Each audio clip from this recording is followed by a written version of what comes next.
उच्च व तंत्र शिक्षण खात्याचे राज्यमंत्री इंद्रनील नाईकजी, आमच्या खात्याचे प्रधान सचिव रस्तोगीजी, वेगवेगळ्या खात्यांचे प्रमुख हायर एज्युकेशनचे डायरेक्टर आहेत, देवळांकरजी टेक्निकल एज्युकेशनचे डायरेक्टर आहेत, मोहितकरजी MSBTचे डायरेक्टर आहेत, नाईक वेगवेगळ्या विद्यापीठाचे कुलगुरू पण आहेत. मला थोडं 8 वाजेपर्यंत पुण्यामध्ये फर्ग्युसन कॉलेजमध्ये एका कार्यक्रमाला पोहोचायचं असल्यामुळे बाकीच्या सगळ्यांची नावं न घेता प्रामुख्याने माझे PS अतुल खानोलकरजी, व्हेर इज खानोलकर आहे का, तर पुढे कसं घे माझे OSD संतोष पराडकर आणि सर्व वेगवेगळ्या स्तरावर काम करणाऱ्या बंधू आणि भगिनींनो, तसं 2.5 वर्षापूर्वी ज्या वेळेला सत्ता बदल झाला आणि माननीय एकनाथजी शिंदे महाराष्ट्राचे मुख्यमंत्री झाले, त्यावेळेला खात्यांचं विभाजन झालं. त्यावेळेलाच उच्च व तंत्र शिक्षण खातं हे माझ्याकडे सोपवलं गेलं. त्याला पार्श्वभूमी अशी होती की वयाच्या 18व्या वर्षी इथेच सिद्धार्थ कॉलेजमध्ये इंटरला शिकत असताना, त्यावेळेला FY inter BCom part 1 BCom part 2 असा अभ्यासक्रम होता.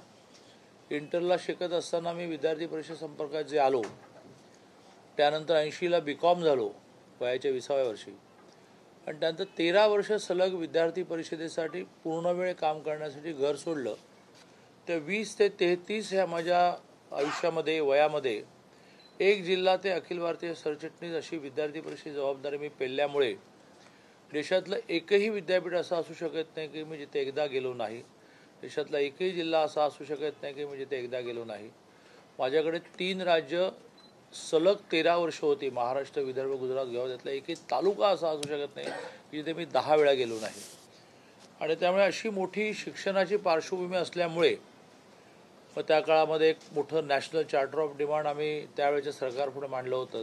त्या पार्श्वभूमीमुळे माझ्याकडे नवीन शैक्षणिक धोरणाची अंमलबजावणी 2020 साली घोषित होऊनही एक कणभरही न झाल्यामुळे माझ्याकडे हे खातं आलं आणि माझ्या सगळ्या सहकाऱ्यांच्या साहाय्याने अतिशय यशस्वीपणे हे खातं आम्ही चालवू शकलो. हे पुन्हा एकदा माझ्याकडे हे खातं आलं आहे याच्यावरून लक्ष देतं. यावेळेला आता मला माझे एक सहकारी पण मिळालेले आहेत, इंद्रनील नाईक, ज्यांची खूप मोठी राजकीय पार्श्वभूमी है. दोस्तों जी आप जानते ही होंगे कि वसंतराव नाईक जी के फैमिली से है, मनोहरराव नाईक जी के चिरंजीव हैं. तो ऐसे एक बड़ी पार्श्वभूमी वाले इंद्रनील नाईक भी मेरे साथ में आए हैं. तर खूप गोष्टी केल्या आहेत, खूप गोष्टी करायच्या आहेत आणि त्यामुळे सगळे मिळून आम्ही आगामी काळात ते करणार आहोत. अगदी पहिली ज्याला आपण भार स्वीकारणं, चार्ज घेणं, अशी बैठक, असा कार्यक्रम जेव्हा आपण म्हणतो त्याला टोटल व्हिजन तयार नसते असं नाही, पण टोटल व्हिजन मांडणंही सोयीचं नसतं. साधारणतः 6 जानेवारीला टेंटेटिव्ह, कारण 3 तारखेपर्यंत वेगवेगळ्या कारणाने मी प्रवासात आहे, एक मोठी 20-25 जणांचं ब्रेनस्टॉर्मिंग करावं. त्याच्या आधी सगळ्यांना एक मुद्दे द्यावेत की ह्या मुद्द्याच्या आधारे तुम्ही विचार करून या की आपल्याला काय काय म्हणायचं आहे, काय काय करायचं आहे.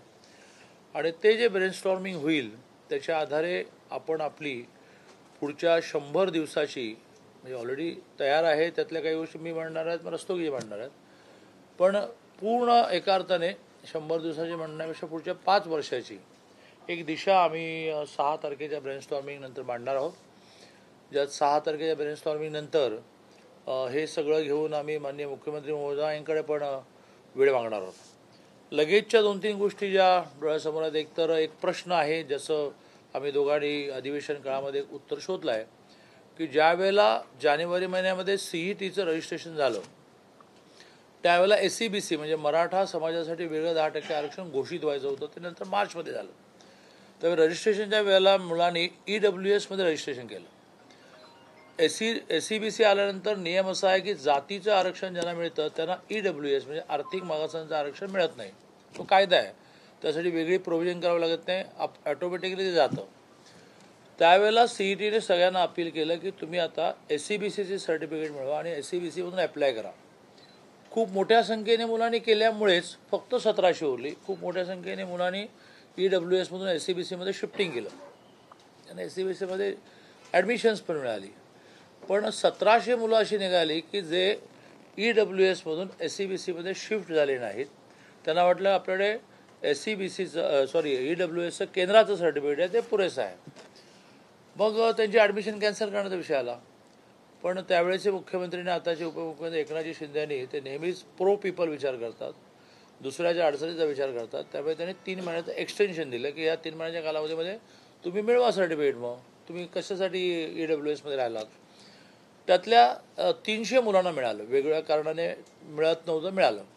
पण 1400 मुलं अजून अशी आहेत की जी EWSमध्ये आहेत पण ती EWSला एलिजिबल नाही आहेत. त्यांनी SCBCमध्ये जायला पाहिजे.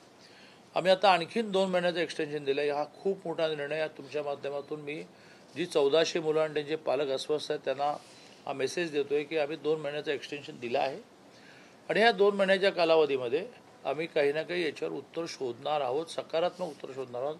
कोणाचं ॲडमिशन कॅन्सल होणार नाही. असा एक खातं ताब्यात घेतल्या लगेचचा जो विषय आहे त्या विषयाला आम्ही न्याय मिळवला. 2-3 गोष्टी एक रॉ स्वरूपामध्ये मांडतो. आत्ता पुण्यामध्ये एक बुक फेस्ट झाला, नॅशनल बुक ट्रस्ट NBTचा, केंद्राची ती योजना आहे. त्याच्यामध्ये गेल्याही वर्षी आणि यावर्षी त्यांनी 1 तास यावेळेला 11 तारखेला शांतता पुणेकर वाचता आहेत नावाचा कार्यक्रम केला आणि 3.5 लाख लोकांनी त्या 1 तासामध्ये पुस्तक वाचलं. 29,000 कार्यक्रम झाले. त्याच्यातून एक मागणी त्या अधिवेशनात आली, कारण मुख्यमंत्री स्वतः उद्घाटनाला गेले होते की आपण 1 तास महाराष्ट्र वाचतोय, शांतता महाराष्ट्र वाचताय असं डिक्लेअर करावं. ते मुख्यमंत्र्यांनी मान्य केलं. खात्याच्या वतीने आम्ही एक चांगला उपक्रम रॉ फॉर्ममध्ये मांडतो, त्याला खूप फिनिशिंग करायचं आहे की आम्ही 15 दिवस 45 लाख हे जे स्टुडंट पॉप्युलेशन महाराष्ट्रामध्ये वेगळ्या विद्यापीठात आहे, शासकीय विद्यापीठं आणि स्वायत्त विद्यापीठं, प्रायव्हेट विद्यापीठं, अशामुळे 45 लाख स्टुडंट पॉप्युलेशन टेंटेटिव्ह आहे. या सगळ्यांना अपील करणार आहोत की 15 दिवसात तुम्ही एक पुस्तक वाचा आणि त्या पुस्तकाचा एका अर्थाने भावार्थ, सारांश, परीक्षण तुम्ही 1 पान 1.5 पान लिहून तुमच्या कॉलेजच्या मराठी विषयाची जी कमिटी असते, जो ग्रुप असतो त्याच्याकडे सबमिट करा. त्याच्यातून पहिला नंबर, दुसरा नंबर, तिसरा नंबर काढून कॉलेज लेवलला बक्षिसं देऊ आणि मग विभागामधून 3 नंबर काढू. सगळ्या विभागातून म्हणून 30-35 जणांचा 3 दिवसाचा एक प्रशिक्षण वर्ग, एक वर्कशॉप, वाचावं कसं, लिहावं कसं, परीक्षण कसं करावं असं आम्ही करणार आहोत. 45 लाख विद्यार्थ्यांनी वाचावं आणि ती स्पर्धा जेव्हा घोषित करू, प्रत्येक कॉलेज त्यावर मेहनत घेईल, त्यावेळेला 20-22 लाख मुलं तर वाचतीलच वाचतील. हा एक मोठा ॲम्बिशियस कार्यक्रम आता आम्ही ठरवतो. यावर्षी नवीन शैक्षणिक धोरणाची कठोर अंमलबजावणी आम्ही सुरू केली. मी गेल्या वर्षी जानेवारी महिन्यामध्ये ह्या भाषेत सांगितलं की जूनमध्ये ज्यांना नवीन शैक्षणिक धोरणाची अंमलबजावणी करायची नसेल त्यांचं ॲफिलिएशन आम्ही रद्द करू. मग त्यांनी देशात कुठेही जावं. पण आनंदाची गोष्ट म्हणजे की सगळ्यांनी नवीन शैक्षणिक धोरणाची अंमलबजावणी करायला सुरुवात केली. त्या नवीन शैक्षणिक धोरणामध्ये अंमलबजावणी लेवलला काही अडचणी येत आहेत, काही क्वेरी आहेत आणि म्हणून मग आम्ही एक मोठं पॅनल घोषित करतो आहे आणि त्या पॅनलला एम आय राईट जळूंकरजी 1 दिवस आम्ही ऑनलाईन अवेलेबल करणार आहोत आणि सगळ्या महाराष्ट्रातल्या विद्यार्थ्यांना, प्राचार्यांना, प्राध्यापकांना, संस्थाचालकांना प्रश्न विचारायला वाव ठेवणार आहोत. व तुम्हाला काय अडचण आहे का, काय तुमचं म्हणणं आहे, असा एक दुसरा उपक्रम आम्ही विचार करतो आहे की जेणेकरून नवीन शैक्षणिक धोरणाची समान धारणा, समान अंमलबजावणी, म्हणजे कन्सेप्ट समान, इम्प्लिमेंटेशन समान असं व्हावं. तिसरा महत्त्वाचा मुद्दा म्हणजे या नवीन शैक्षणिक धोरणामध्ये प्राध्यापकांच्या ट्रेनिंगला जास्त महत्त्व दिलेलं आहे. आपली प्राध्यापकांच्या ट्रेनिंगची एक इन्स्टिट्यूट पुण्यामध्ये आहे, तिथे खूप चांगल्या पद्धतीने ट्रेनिंग आपण करतो.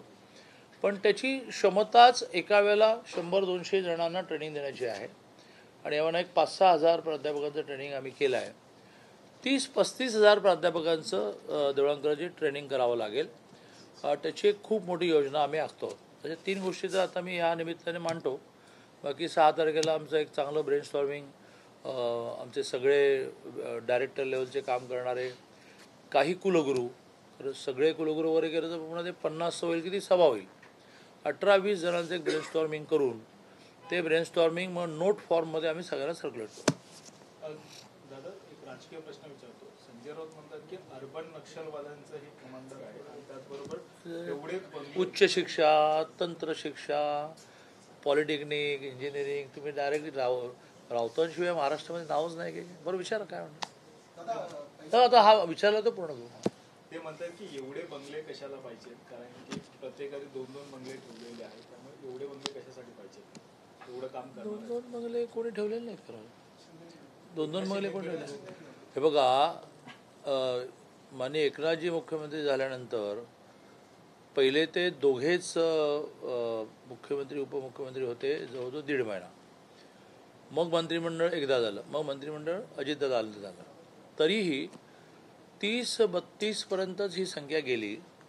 त्यामुळे बंगले रिकामे होते. त्यामुळे तरी मला आठवत नाही, आम्ही तर एकच बंगला वापरतो, पण तरीही रिकामे असल्यामुळे काही ना काही कॉस्टसाठी, कारणासाठी दिलाही असेल. आता 43शी अशा हे असतं आउटर लिमिट मंत्रिमंडळाच्या गोष्टीचं, 15ला 1 या लॉजिकने. ती आपली कॉन्स्टिट्यूशन आहे. त्याच्यामध्ये 43 जणांना शपथ घ्यायला परवानगी असते. त्यातल्या 42 जणांनी शपथ घेतल्यामुळे आता तर काही जणांना बंगलेही शिल्लक नाही आहेत. त्यामुळे रॉकी हिलसारख्या इमारतीमध्ये फ्लॅट्स देतो आपण. तर कोणी 2 वापरण्याचा काही मुद्दा नाही. आणि असं आहे, मला जरा एक वाक्य आणखी सांगायचं आहे की संजय राऊतांचं म्हणजे महाविकास आघाडीचं म्हणजे उद्धवजींचं सरकार होतं तेव्हा बंगले वापरत होते लोक, काय करत होते, हा मोठा प्रश्नच आहे. हां,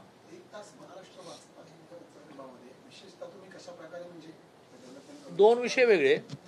1 तास महाराष्ट्र वाचतोय मध्ये तमाम 12 कोटी 14 कोटी लोकांना अपील केलं जाईल. त्याच्यामध्ये 1 दिवस ठरेल, 1 तास ठरेल आणि एकाच वेळेला 14 कोटी लोकांना आवाहन केलं जाईल आणि 8-10 कोटी लोक वाचतील. पण त्या वाचनामध्ये एका पुस्तकाची 4 पानं 5 पानं 6 पानं वाचणं होतं. आमचा उपक्रम उच्च शिक्षा विभागाचा वेगळा आहे, ओनली फॉर कॉलेज स्टुडंट्स. ते स्टुडंट पॉप्युलेशन आमचं 45 लाख आहे आणि त्यांनी 15 दिवस आम्ही जे देऊ त्या कालावधीमध्ये 1 पुस्तक पूर्ण वाचून काढायचं. कॉलेजने ते मॉनिटर करायचं, ह्यांनी कुठलं पुस्तक घेतलं, कुठलं वाचलं, आणि ते वाचलं की नाही हे तेव्हाच कळेल की ज्यावेळेला त्याचा सारांश, त्याचं परीक्षण निरीक्षण हे त्याने 1 पान 2 पानामध्ये कॉलेजला सबमिट करायचं. कॉलेज त्याचं असेसमेंट करून 3 नंबर काढेल. त्याला खूप हेवी ॲट्रॅक्टिव्ह बक्षिसं आम्ही देऊ. 6,000 कॉलेजेस आहेत महाराष्ट्रामध्ये. तर 4,000 कॉलेजेसने भाग घेतलं तर 12,000 प्राइजेस तयार होते, आम्ही देऊ. आणि मग प्रत्येक विभाग जो असतो, समजा युनिव्हर्सिटी पुणे आहे तर त्याच्यामध्ये पुणे येतं, नगर येतं, नाशिक येतं. त्यातून मग आम्ही चांगले 3 काढू आणि अशा राज्य म्हणून एक 50-1 जणांचा 3 दिवसाचा वर्कशॉप करू. त्यामुळे शांतता महाराष्ट्र वाचतोय हा वेगळा विषय आहे आणि महाराष्ट्रातल्या 45 लाख विद्यार्थ्यांनी 1 पूर्ण पुस्तक 15 दिवस वाचणं हा दुसरा भाग. आता आम्ही त्याचं सगळं प्लॅनिंग सुरू करतोय, त्याचं नियमावली हे ते वगैरे. हां, 1 ते 15 जानेवारी करूया. त्याच्या आधी करता येईल अनाउन्समेंट करा. 1 ते 15 जानेवारी सगळं नाही झालं. आमचं सुदैवाने काय झालं, आज आमचे सगळे निर्णय करणारे इथेच आहेत आणि आमच्या डिपार्टमेंटमध्ये आम्ही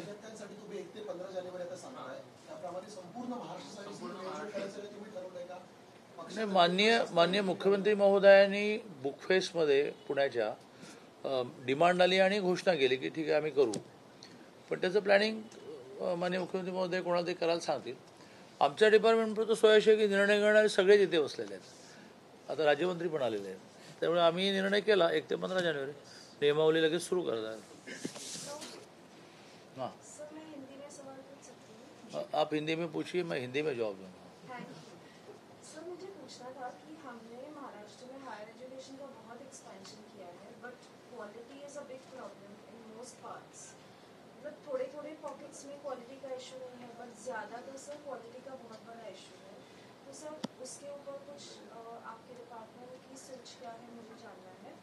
और सर दूसरी चीज़, सर मुझे पता है ये सवाल शायद आपके लिए नहीं है, मुंबई यूनिवर्सिटी ने जो जगह MMRDA को दी थी और उसका जो पैसा उनको मिलना था, सर उसके ऊपर कुछ सेनेट जो लास्ट मीटिंग हुई थी उसमें बहुत खर्चा किया था लास्ट VC ने. तो सर उसके ऊपर कुछ मतलब अभी के जो VC है वो आज तक उन्होंने मीडिया को कभी मिले नहीं है सर, आज तक भी नहीं मिले हैं। तो सर शायद आपके वीसी वो डरते हैं शायद।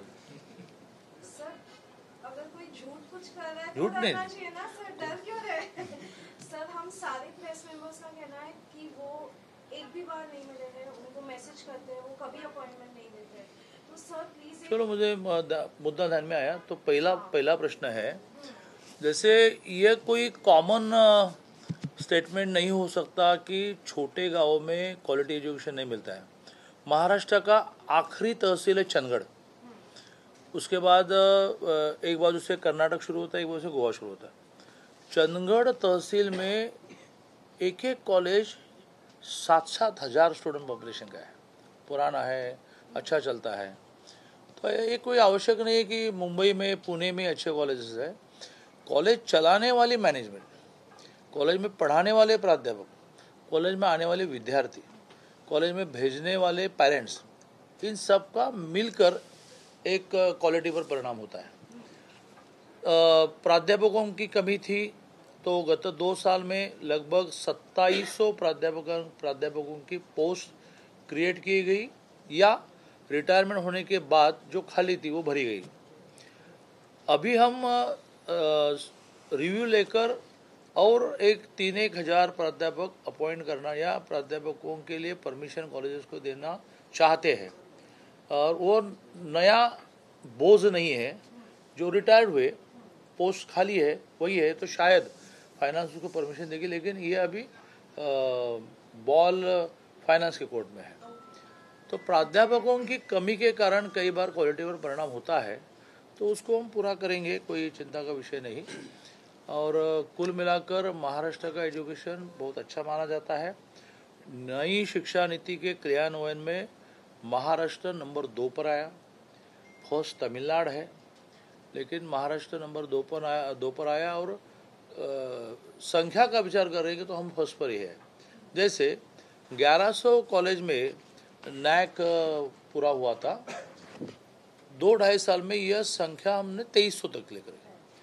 तो कई राज्यों के अब सेक्रेटरी हमारे सेक्रेटरी को मिलने के लिए आ रहे हैं कि नई शिक्षा नीति में किताबों का मातृभाषा में कन्वर्जन या नैक की संख्या 1100 से 2300 करना, फिर प्रैक्टिकल एजुकेशन, प्रैक्टिकल ट्रेनिंग, इसमें पॉलिटेक्निक ने कई नए प्रयोग करना, इस सारों का अभ्यास करने के लिए अलग अलग राज्यों के सेक्रेटरी यहाँ आना चाहते हैं।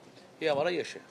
मुंबई यूनिवर्सिटी वाला जो विषय है, MMRDA ने कुछ जगह ली थी, वो किस लिए ली थी, उसका पैसा क्यों न दिया, इस विषय में हम जानकारी लेंगे। लेकिन विषय मुझे भी मालूम है।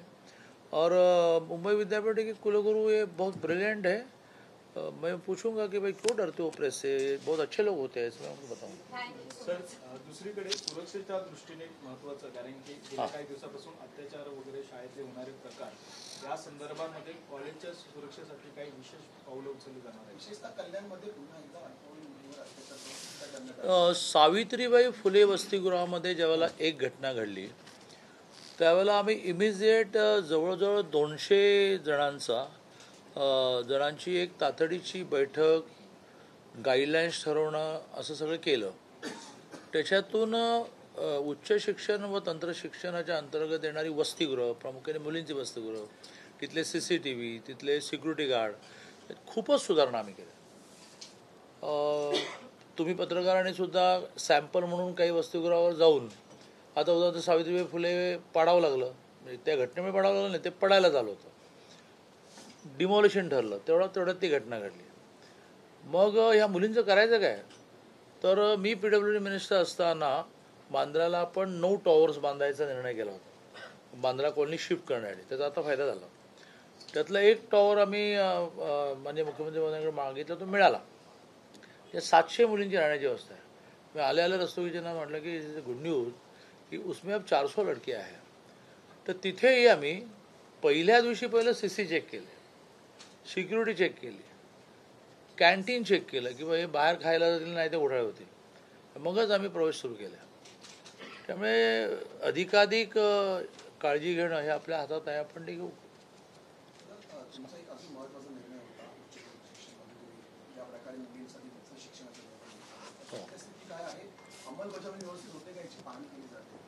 कसं आहे की मुळात आम्ही नवीन निर्णय काही केलाच नाही. 50 रुपये त्यांची फी आम्ही भरत होतो, त्याच्याऐवजी 100 रुपये भरतो. तर मुली त्याच, कॉलेज तेच, 50 रुपये आम्ही कॉलेजला तिथे द्यायचो, ते आम्ही आता 100 रुपये द्यायला लागलो. कुठे इम्प्लिमेंटेशनला अडचण येत असेल असं मला वाटत नाही. काही ठिकाणी कॉलेजेसना पैसे मिळायला जानेवारी फेब्रुवारी उजाडते म्हणून ते मुलींना कंपेल नव्हते करत, अपील करत होते की बाबा तुम्ही भरा, तुम्हाला तुमच्या अकाउंटला नंतर मिळेल. आणि ज्या मुलींनी भरली त्यांच्या पर्सनल अकाउंटला ती फी येईल. पण का हो देवंगजी, 98-99% जिथे जिथे फी आधी मागितली गेली तिथे आपण ॲक्शनचा बडगा उगारला आणि बऱ्यापैकी झाला. हां नाही थांबतो त्यांचं समाधान. दुसरीकडे पालकमंत्री पदाबाबत नाही मग एक मिनिट, हे हा फार महत्त्वाचा विषय असल्यामुळे त्यातले कोर्सेस पण आपण वाढवले. 642 कोर्सेसना आपण नेहमी फी भरायचो, त्यानंतर 200, आता ते 950 केले. 950 कोर्सेस. हां सगळ्यात महत्त्वाचं म्हणजे संस्था चालकांची अडचण होऊ नये म्हणून बँकांशी आम्ही टायअप केला. बँक त्यांना विदाऊट मॉर्गेज तेवढ्या अमाऊंटचं लोन देईल आणि मग गव्हर्नमेंट स्कॉलरशिप त्या अकाउंटला टाकेल. पुढचाही निर्णय केला की त्याचं व्याज काय करायचं, तर ते व्याज संस्था चालकांनी भरलं पाहिजे. पण नवीन वर्षाची फी ठरताना ते व्याज आम्ही एक्सपेंडिचरला धरायला परवानगी दिली. म्हणजे शेवटी फी कशी ठरते की सगळे एक्सपेंडिचर भागिले विद्यार्थी, बरोबर, इथे अतले जे बसलेले आहेत, तर त्याच्यामध्ये त्यांना इंटरेस्ट धरायला परवानगी नव्हती. यापुरतं बाकी इंटरेस्ट नाही, बिल्डिंग बांधण्यासाठी कर्ज घेतलं. ही जी मुलींची फी आहे ती 2 कोटी 2.5 कोटी निघते, काही ठिकाणी काही जणांची 12 कोटी निघते. तर त्या अमाऊंट पुरतं व्याज हे आम्ही एक्सपेंडिचर द्यायला परवानगी दिली. हां बोला आता. पदभरती संदर्भात मुंबई पालकमंत्री पदाबाबत मोठ्या प्रमाणात उत्सुकता सगळ्यांनाच आहे. मला पण आहे.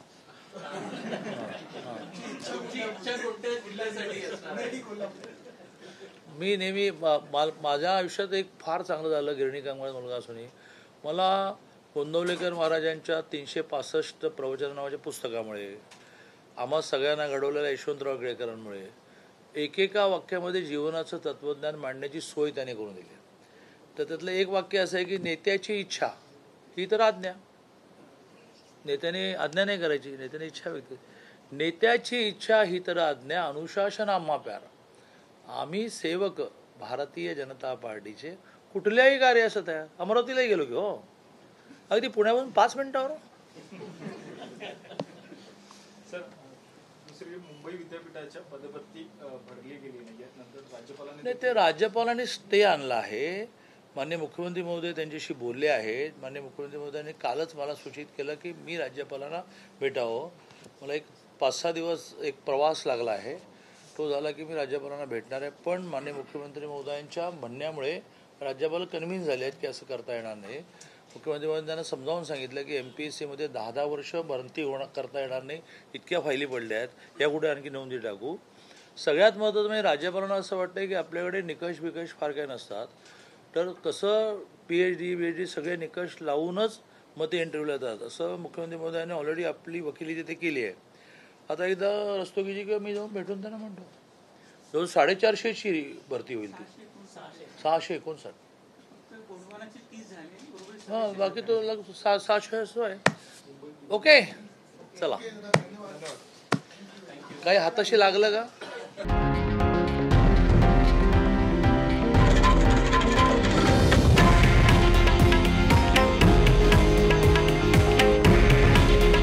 हे आहे देशातील नंबर 1 न्यूज नेटवर्क आणि आपण पाहत आहात TV9 मराठी.